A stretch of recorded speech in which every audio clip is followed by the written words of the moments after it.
Muy buenos días, les saludamos desde la Asociación Gente para Servir desde la ciudad de Santiago de Cali, hoy 4 de diciembre del 2020. Le damos gracias a Dios por este mes que hemos comenzado, por esta semana que hoy estamos concluyendo, donde sin duda alguna el Señor ha sido extraordinario. Les invito para que sigamos con la lectura de la Biblia en un año y hoy leemos Efesios capítulo 2, Jeremías capítulos 31 y 32 y Salmos 150. Salmos 150, Jeremías 31 y 32 y Efesios capítulo 2.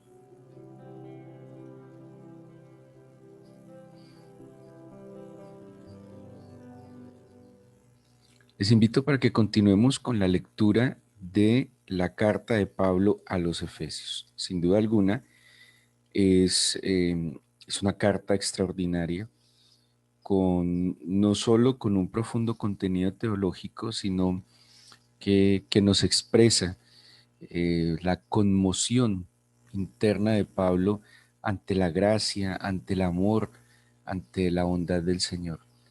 Esta carta describe de una manera hermosa la, el impacto que recibe Pablo al entender la gracia del Señor, su amor eterno, y tiene una cantidad de verdades que son verdades espirituales que solo se pueden hacer tangibles en la medida en que cada uno de nosotros agudice sus sentidos para percibir la verdad de Dios. Particularmente, este capítulo 2 vamos a tratar de avanzar lo que más podamos, pero este capítulo 2 nos va a hablar de la posición que nosotros tenemos en Cristo. Según los comentaristas, este capítulo 2 está tan cargado de emotividad que originalmente, en su escritura original, tiene expresiones cortadas. Es como si Pablo no se hubiera percatado o no hubiera tenido la intención de hacer un escrito teológicamente estructurado, sino simplemente como si su corazón, su alma y su espíritu, conmovidos de tan grandes dones de Dios, simplemente quisieran expresar lo que había en un corazón impactado por el amor de Dios. Empieza a hablar de una condición en la que seguramente todos nosotros nos encontrábamos y creamos que así era, que nos encontrábamos, y nos empieza luego a mostrar cómo en la gracia del Señor esa condición, fruto de esa nueva relación que se restaura con el Señor, da un giro absoluto de 180 grados. Primero empieza diciendo, Él os dio vida a vosotros. Entonces plantea una verdad mostrándonos una realidad de donde nosotros veníamos. Dice, cuando estabais muertos en vuestros delitos y pecados, en los cuales anduvisteis en otro tiempo, siguiendo la corriente de este mundo conforme al príncipe de la potestad del aire, el espíritu que ahora opera en los hijos de desobediencia. A veces nosotros no alcanzamos a valorar lo que el Señor ha hecho porque olvidamos ciertamente nuestra condición en la que nosotros nos encontrábamos. Es bueno hacer memoria del camino que hemos recorrido, de cómo Dios nos ha salvado, nos ha limpiado, nos ha llevado. Es bueno saber y no olvidar Dios de dónde nos sacó. Y aquí Pablo empieza a hacer una descripción de dónde Dios nos sacó. Y yo hice un paralelo de ese lugar o ese estado en el que nos encontrábamos que describe Pablo después de aclarar que Él nos dio vida eh, y dice estábamos muertos, muertos en delitos y pecados. Las dos palabras que utiliza Pablo para delitos y pecados son dos palabras que tienen una connotación, un significado muy particular. Una de ellas es la palabra amartía, que implica no dar en el blanco, no alcanzar el objetivo. Nosotros tendemos a juzgar el pecado como actos inmorales, pero pecado, por ejemplo, es no vivir conforme a un plan y un propósito que Dios tiene para mí.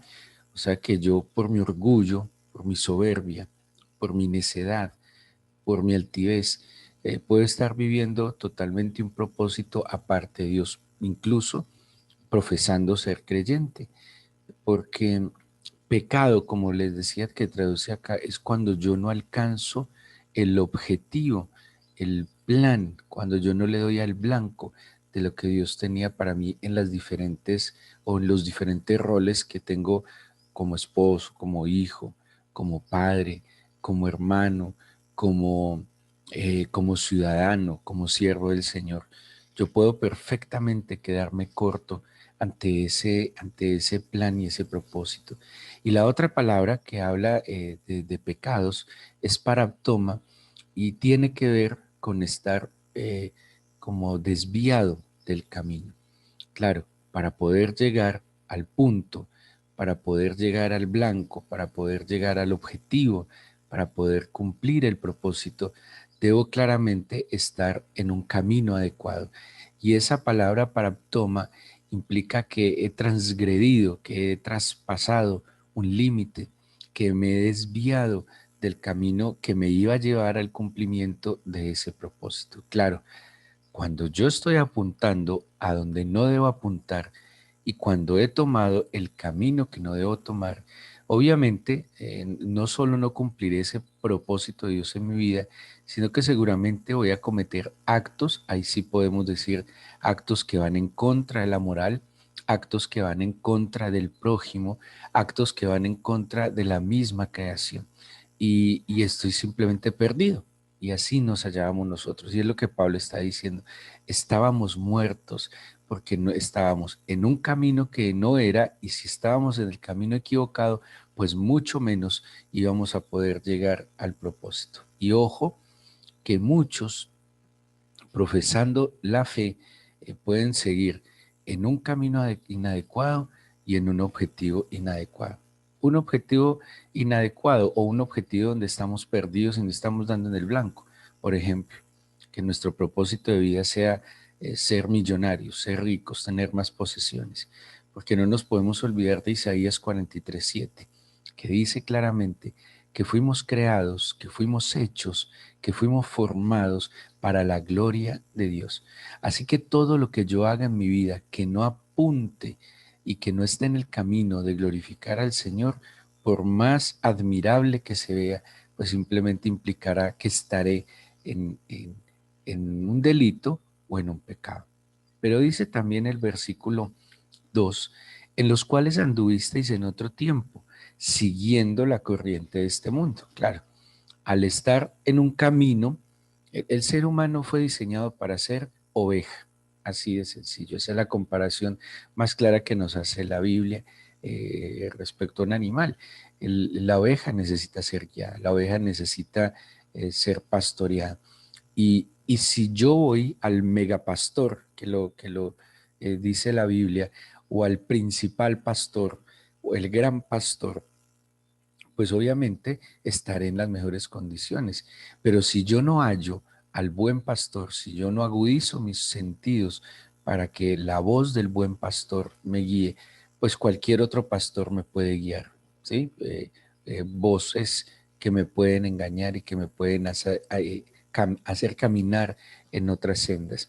Y dice, nosotros estábamos en otro tiempo, en otro camino, estábamos siguiendo la corriente de este mundo conforme al príncipe de la potestad del aire. Entonces mire todo lo que empieza a escribir. No solo estábamos muertos en nuestros delitos y pecados, o sea, estábamos perdidos, muertos en un camino equivocado, hacia un propósito equivocado, pero además estábamos andando siguiendo las corrientes de este mundo. ¿Hacia dónde van las corrientes de este mundo?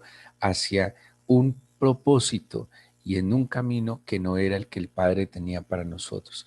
Conforme no a la voluntad del Padre, sino conforme al príncipe de este mundo. Habla de las potestades del aire, totalmente perdidos, engañados.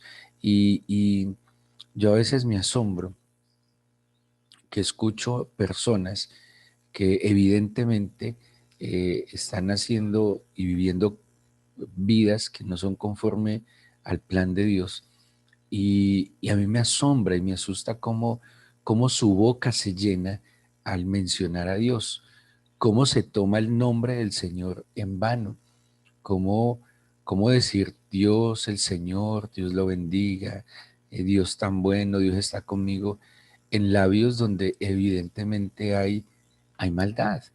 Porque el que se atreve a hacerle mal al prójimo, o más bien el que no le hace el bien que debería hacerle al prójimo, es como el padre o la madre que dice que ama a Dios, pero no cuida a sus hijos, no está con ellos, no les guía. Es como el que dice amo a Dios, pero está destruyendo la naturaleza. Entonces, mencionar a Dios en los labios es tan fácil, pero tan lejos puede estar el corazón. Entonces sigue diciendo Pablo, eh, el espíritu que ahora opera en los hijos de desobediencia, o sea, éramos hijos de desobediencia, entre los cuales también todos nosotros vivimos en otro tiempo en los deseos de nuestra carne. Entonces mire todo lo que va describiendo. Muertos, estábamos andando en otro tiempo, seguíamos las corrientes de este mundo, conforme al príncipe del aire, éramos hijos de desobediencia, vivíamos según los deseos de nuestra carne, haciendo la voluntad de la carne, dice Pablo más adelante, y dice el versículo 5, eh, haciendo la voluntad de la carne y de los pensamientos, versículo 3, y éramos por naturaleza hijos de ira, lo mismo que los demás. Entonces yo retomo, muertos en delitos y pecados. En eso andábamos en otro tiempo, siguiendo, porque vuelvo y digo, siempre vamos a seguir a alguien. Si a mí no me pastorea Jesucristo, me va a pastorear cualquier otro. Y me va a pastorear seguramente llevándome no a delicados pastos, llevándome no seguramente a aguas reposadas. Seguramente no me defenderá, sino que me tirará a las garras del león y el oso. Seguramente no me cuidará y no velará por mí, sino que me usará, sacará mi lana, sacará mi leche, se aprovechará de mis recursos. Pero mi buen pastor, él sí me guiará. Mi buen pastor nunca me faltará. Mi buen pastor cuidará mis entradas y mis salidas. Fuimos diseñados para ser guiados. Cada uno decide quién me va a guiar. ¿Me va a guiar mi Señor o me va a guiar cualquier otro? Y en este caso dice, en últimas, quien opera en cualquier otro que no sea el gran pastor de las ovejas es el príncipe del aire, aquel que nos lleva en las corrientes de este mundo, convirtiéndonos, y en eso éramos, hijos de desobediencia, viviendo según los deseos de nuestra carne, haciendo la voluntad de la carne, y por tanto éramos hijos de ira. Pero dice el versículo 4, pero Dios, que es rico en misericordia por su gran amor con que nos amó, aun estando nosotros muertos en pecados, nos dio vida juntamente con Cristo, por gracia sois salvos. Entonces yo personalmente hice un paralelo y al lado izquierdo hice todo el listado de lo que yo era en mis propias fuerzas, de lo que yo era antes de encontrarme con mi Señor. Estaba muerto, no daba el blanco, estaba en un camino que no me iba a llevar jamás a dar en el blanco. Mi vida estaba completamente perdida, viviendo bajo los propósitos, impulsos de mi alma seguramente, pero también viviendo para los deseos de otros, partiéndome el lomo por los sueños y los anhelos de los otros. En eso estábamos en otro tiempo, siguiendo las corrientes de este mundo. Y las corrientes de este mundo son precisamente como las corrientes del mar, van y vienen, van y vienen. Y hay algo que seguramente ustedes han visto en el mar, que el mar poco a poco lo que va haciendo es como arrastrando, y muchas veces llevando a aguas profundas y muchas veces ahogando las personas. Eso hacen las corrientes de este mundo, de manera a veces o inicialmente imperceptible, hasta que lo arrastra a ahogarlo completamente. Así estábamos nosotros. Pero ahora dice, pero el Señor, que rico en misericordia, nos ha dado vida porque nos amó eternamente y ahora nos permite por gracia ser salvos. Eh, la palabra salvación viene del griego soteros y y ese soteros implica salud.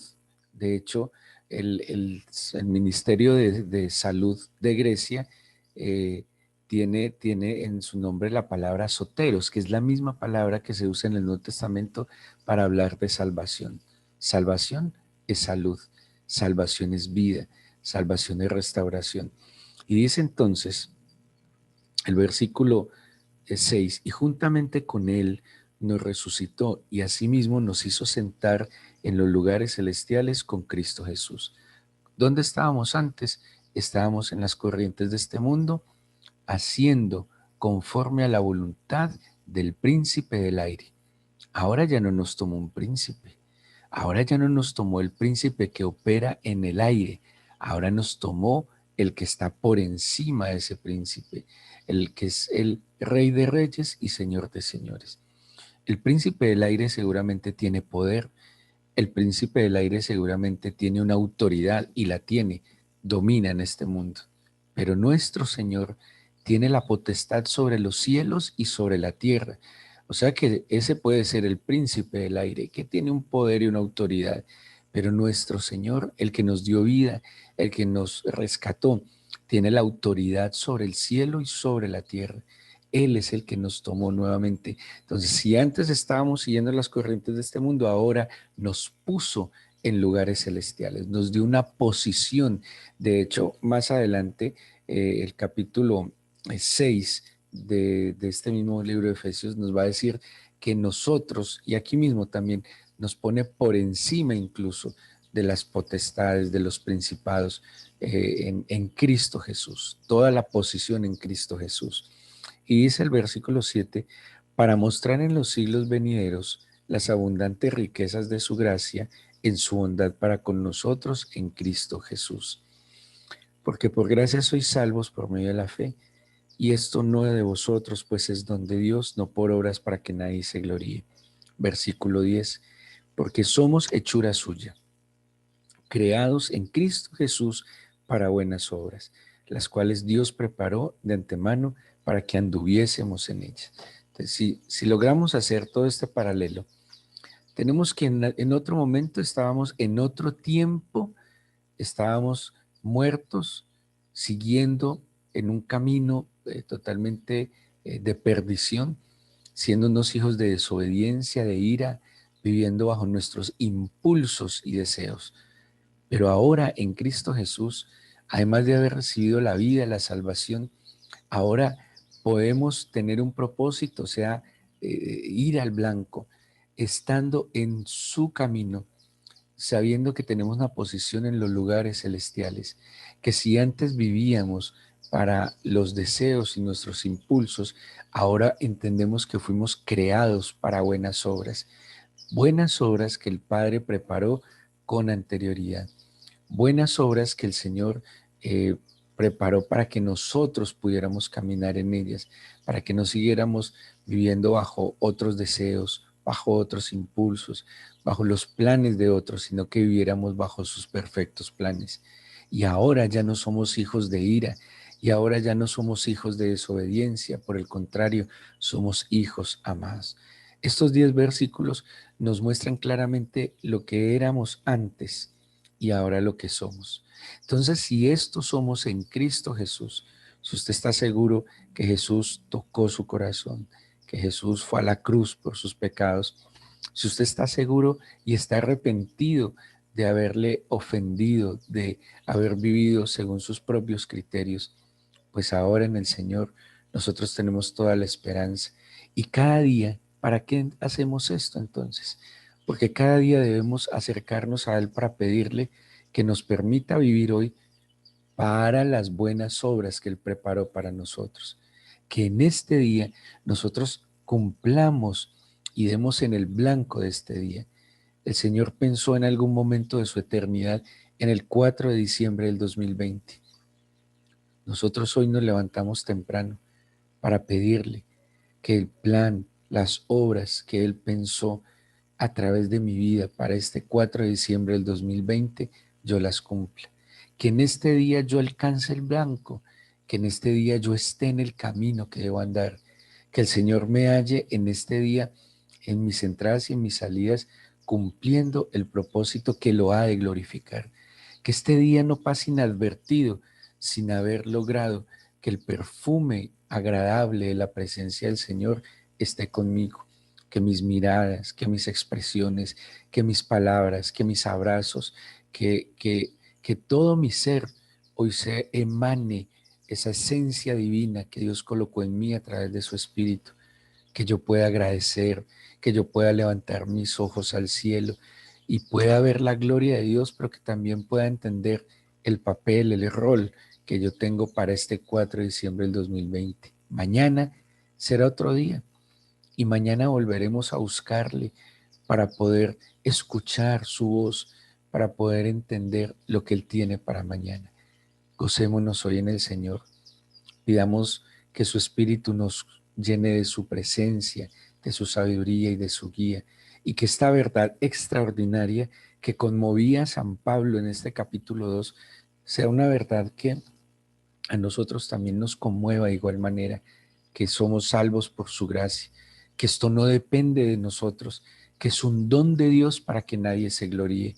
Si usted cree en la salvación que Dios le dio, porque usted se arrepintió de sus pecados, porque usted recibió el perdón de Dios, no es porque el que se arrepiente no es más bueno que el que no se arrepiente. El que se convierte no es más bueno que el que no se convierte.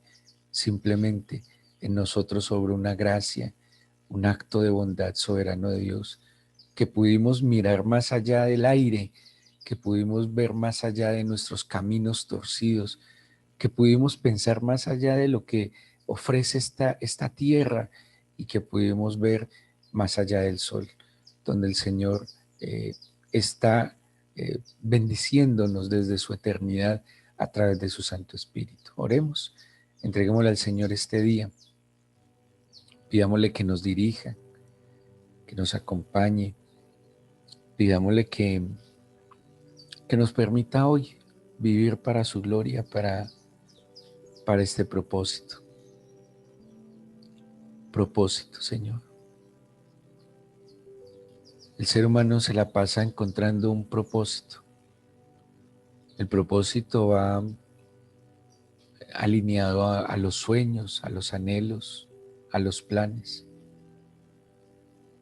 Y de verdad, seguramente nosotros, como tantas personas, vivimos sin un propósito.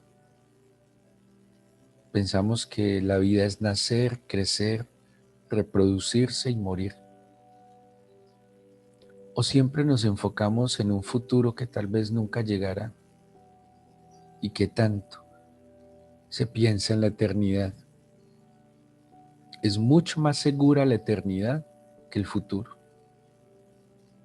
porque tarde que temprano nos enfrentaremos a la eternidad, sea contigo, vida, o sea lejos de ti, muerte. Como hay vida eterna y muerte eterna. Vida, tu presencia, siempre. Muerte, estar separados de ti, no haber alcanzado, Señor, la meta. Hoy te pido que ilumines mi entendimiento. La vida no se me puede ir como el agua entre las manos, en los afanes, en la ansiedad, en la preocupación por acumular riquezas, por tener fama y reconocimiento en un mundo que olvida. El mundo se olvida. El propósito tendrá que ver con agradarte a ti, con hacer de alguna manera puntos para poder llegar delante de tu presencia con algo en nuestras manos que ofrecerte, como aquellos 24 ancianos que recibieron galardones, coronas, pero ellos ante tu majestad las pusieron a tus pies. Pero si llegásemos delante de tu presencia, ¿qué pondríamos a tus pies? ¿Para qué vivimos, Señor? Pablo lo entendió, por eso de manera sorprendente trata de expresarlo. Yo estaba perdido, yo estaba muerto, no tenía sentido, no tenía propósito. Ahora mis ojos te ven, ahora tengo un objetivo, ahora además tengo un camino, ahora tengo un Padre, ahora tengo un sentido especial para levantarme cada día y es apuntar a ti, Señor. Te entrego mi corazón, te entrego mi corazón. Yo no quiero que otro, que no seas tú, pretenda pastorearme. Que seas tú, mi Señor, mi gran pastor, el mega pastor, el principal pastor, el buen pastor, el que tome mi vida en sus manos y el que me guíe, Señor, por la verdad y la justicia. Y que cada día yo viva, Señor, para ti. Hoy te entrego este 4 de diciembre. Déjame dar en el blanco en este día. Amar a mi esposa como hoy la debo amar, a mis hijos como hoy los debo amar, servir a mi prójimo como hoy lo debo servir, hacerle bien a la creación como hoy lo debo hacer mi trabajo, mi labor diligentemente, con todo mi esfuerzo y pasión, para gloria tuya, no para satisfacción de mi ego. Que hoy den el blanco y que mañana al buscarte, procure en tu espíritu, mañana dar en el blanco. Yo te presento mi corazón, mi vida, mi familia.